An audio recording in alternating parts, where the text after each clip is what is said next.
রাজধানীর এভারকেয়ার হাসপাতালে চিকিৎসাধীন বিএনপি চেয়ারপারসন বেগম খালেদা জিয়ার অবস্থার আরও অবনতি হয়েছে। গতকালকের তথ্য মতে আপনাদেরকে একটু জানিয়ে রাখতে চাই যে এভারকেয়ার হাসপাতালের ভেন্টিলেশনে কিন্তু রাখা হয়েছে বেগম খালেদা জিয়াকে।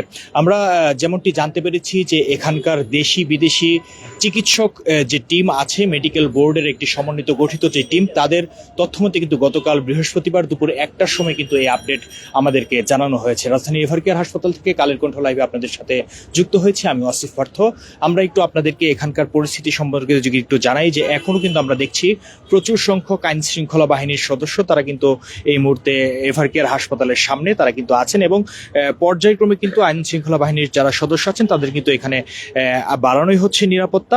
এবং আমরা দেখাই যে এখনো, অর্থাৎ প্রথম থেকে যখন বিএনপি চেয়ারপারসন বেগম খালেদা জিয়া এখানে চিকিৎসাধীন অবস্থায় রয়েছিলেন তখন থেকে কিন্তু এভারকেয়ারের নিরাপত্তা ব্যবস্থা কিন্তু অত্যন্ত কঠোর করেছেন, যেন কোনোভাবেই চিকিৎসার যেন কোনো ব্যাঘাত না ঘটে কিংবা কোনো ধরনের যেন কোনো জটিলতা সৃষ্টি না হয়।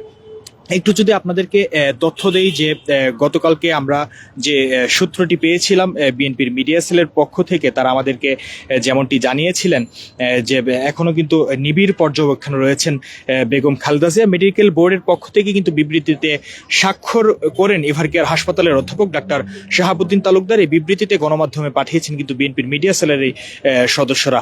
বিবৃতিতে বলা হয় যে গত কয়েকদিনের বিভিন্ন পরীক্ষা নিরীক্ষায় খালেদা জিয়ার স্বাস্থ্যে বেশ কিছু জটিলতা পরিলক্ষিত হয়। তার শ্বাসকষ্ট বেড়ে যাওয়া, রক্তে অক্সিজেনের পরিমাণ কমে যাওয়া এবং কার্বন ডাইঅক্সাইডের মাত্রা বেড়ে যাওয়ায় তাকে কিন্তু হাই ফ্লো নেসাল ক্যানুলা ও বিআইপিএপি যন্ত্রের মাধ্যমে চিকিৎসা দেওয়া হচ্ছিল, কিন্তু অবস্থার উন্নতি না হওয়ায় তার ফুসফুস ও অন্যান্য অর্গানকে বিশ্রাম দেওয়ার জন্য তাকে ইলেকটিভ ভেন্টিলেটর সাপোর্টে নেওয়া হয়। গত 27 নভেম্বর তার একিউট পেনক্রিয়েটাইটিস ধরা পড়ে, যেগুলোর নিবিড় চিকিৎসা এখনো চলছে। শরীরে গুরুতর ইনফেকশনের কারণে তাকে উন্নত অ্যান্টিবায়োটিক ও অ্যান্টিফাঙ্গাল চিকিৎসা কিন্তু দেওয়া হচ্ছে। কিডনির কার্যক্ষমতা বন্ধ হয়ে যাওয়ায় তার ডায়ালিসিস শুরু করা হয়। এখনো নিয়মিত ডায়ালিসিস দিতে হচ্ছে। এতে আরও বলা হয় যে পরিপাকতন্ত্রের রক্তক্ষরণ ও ডিআইসির ফলে তাকে রক্তের বিভিন্ন উপাদান ট্রান্সফিউশন দিতে হচ্ছে। সব চিকিৎসার পরও জ্বর না কমার কারণে এবং পাশাপাশি রেগুলার ইকোকার্ডিওগ্রাফিতে কিছু সমস্যা ধরা পড়ায় তৎক্ষণাৎ মেডিকেল বোর্ডের কিন্তু গাইডলাইন অনুযায়ী চিকিৎসা শুরু করা হয়। আমরা আজকেও দেখেছি প্রচুর সংখ্যক কিন্তু খালেদা জিয়ার যে ভক্ত সমর্থক বৃন্দ তারা কিন্তু রাজধানী এভারকেয়ার হাসপাতালে তারা আসছেন। আমরা একটু একজনের সাথে একটু কথা বলে জানতে চাইবো। তিনি দীর্ঘদিন ধরে কিন্তু এই রাজধানীর এভারকেয়ার হাসপাতালে আসছেন। আমরা একটু তার কাছে জানতে চাইবো, আপনি এখানে কেন এসেছেন? আমি এখানে আসি খালেদা জিয়ার জন্য দোয়া করতে।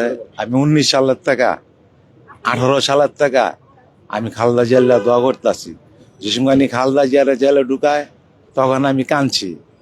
কান্দানোর পরে আমার নফস কইতাছে তুই কানবি না, তুই আল্লাহতে চাইয়া হাসিনার ক্ষমতা নাই কর। তা আল্লাহতে চাইছি। ওদিনকার রাইতে যেদিন খালেদা জিয়ারে জেলে ঢুকাইছে ওদিনকার রাইতে আল্লাহতে চাইছি, হে আল্লাহ আপনি হাসিনার ক্ষমতা কাইরা নেন। আমার দায় দিছে, আমার ফেসবুকে ছাড়া আছে। 19 সালের থেকে 18 সালের থেকে আমি ফেসবুকে ছাড়তাছি, কি হইব না হইব। এবারে খালেদা জিয়ারে কইছি আল্লাহ বিএনপি ক্ষমতায় না দেন, আপনি দায় দেন। এবার দায় দিছে বিএনপি ক্ষমতা আইব। তারপরে আমি কইছি আল্লাহ আপনি খালেদা জিয়ারে জেলেতে বাই করে দেন। কইতে কইতে আল্লাহ দায় দিছে যে খালেদা জিয়ারে জেলেতে বাই করে দেবো। কিভাবে দায়ছে? একটা লোক বলতেছে আল্লাহ আকবার আল্লাহ আকবার, খালেদা জিয়া বাইরেছে জেলের থেকে, ছাদে নিচে উপরের থেকে সবাই আল্লাহ আকবার কইতাছে। তখন বুঝলাম যে আল্লাহর নাম লইয়া মিথ্যা হয় না। তখন আমি আমার ইমাম সাহেব, যে ইমাম সাহেবের পিছনে নামাজ পড়ি, এই ইমাম সাহেবকে কইছি। এখন এই ইমাম সাহেব আমার অনেক স্বপ্ন বাস্তবায়ন হয়ে দেখছে, অনেক কিছু নগদ চাইছি দিছে দেখছে।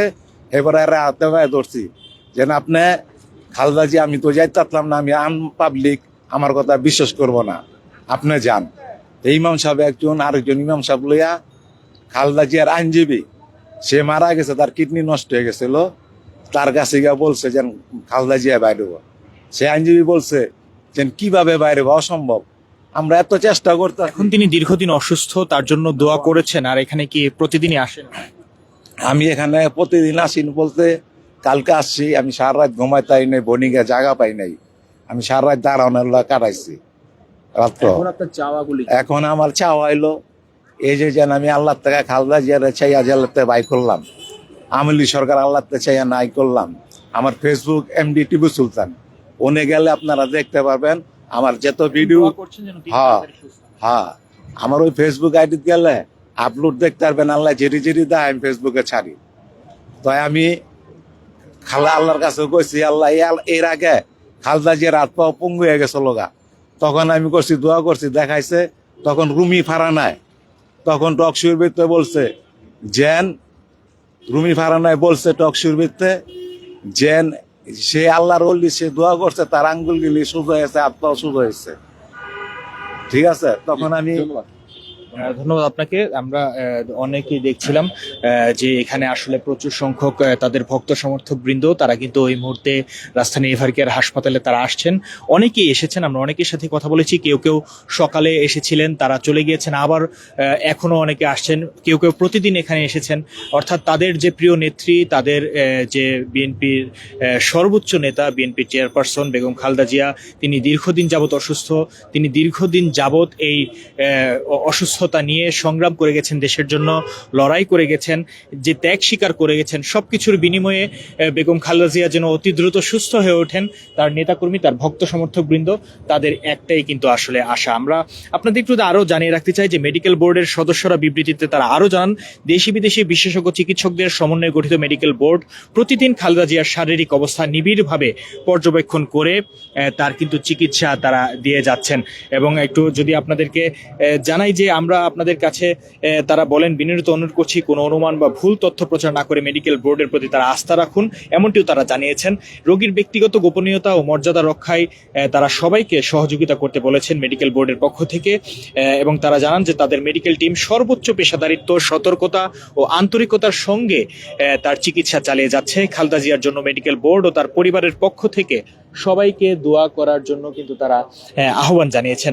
বিবৃতিতে বেগম জিয়ার হাসপাতালে ভর্তি হওয়ার বর্ণনা দিতে গিয়ে বলা হয় যে 80 বছর বয়সী সম্মানিত বেগম খালেদা জিয়া দীর্ঘদিন ধরে বিভিন্ন জটিল ও দীর্ঘস্থায়ী স্বাস্থ্য সমস্যায় ভুগছেন।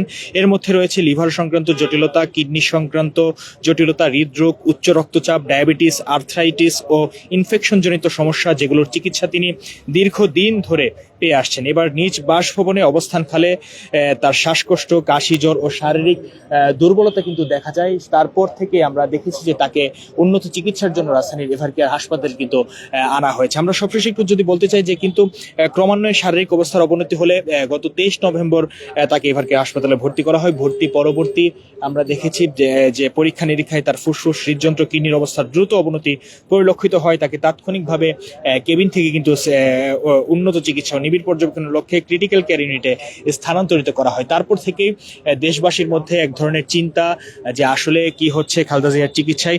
সবকিছু মিলিয়ে আমরা আপনাদেরকে একটু জানাতে চাই যে বিষয়টি আমরা দেখেছি যে সেখানে কিন্তু তার জন্য নিবিড়ভাবে পর্যবেক্ষণ করা হচ্ছে, চিকিৎসা এবং দোয়া করা হচ্ছে। আমরা সবশেষে একটু আপনাদেরকে যদি এখান থেকে জানাই যে এখন পর্যন্ত এখানে যে অবস্থা আমরা দেখতে পাচ্ছি, যে এখানে খালেদা জিয়ার চিকিৎসার জন্য সবশেষ তার ভক্ত সমর্থক বৃন্দ প্রতিনিয়ত দোয়া করে যাচ্ছেন যেন তাদের প্রিয় নেত্রীকে আসলে সুস্থ করে তোলা হয়। আল্লাহর কাছে দোয়া করছেন, প্রার্থনা করছেন। এবং এখন পর্যন্ত আইন শৃঙ্খলা বাহিনীর সদস্যরা এখানেও তৎপর রয়েছেন, মেডিকেল বোর্ড তারাও নিবিড় পর্যবেক্ষণ রয়েছেন। সর্বশেষ গতকালকে আপডেট অনুযায়ী আমরা দেখেছি যে বিষয়টি, সেটি আপনাদেরকে এখন জানালাম। পরবর্তী আপডেট পেলে অবশ্যই আপনাদেরকে জানাবো। কালের কণ্ঠ লাইভে রাজধানীর এভার কেয়ার হাসপাতালে আপনাদেরকে সরাসরি সংযুক্ত করেছি আমি আসিফ পার্থ।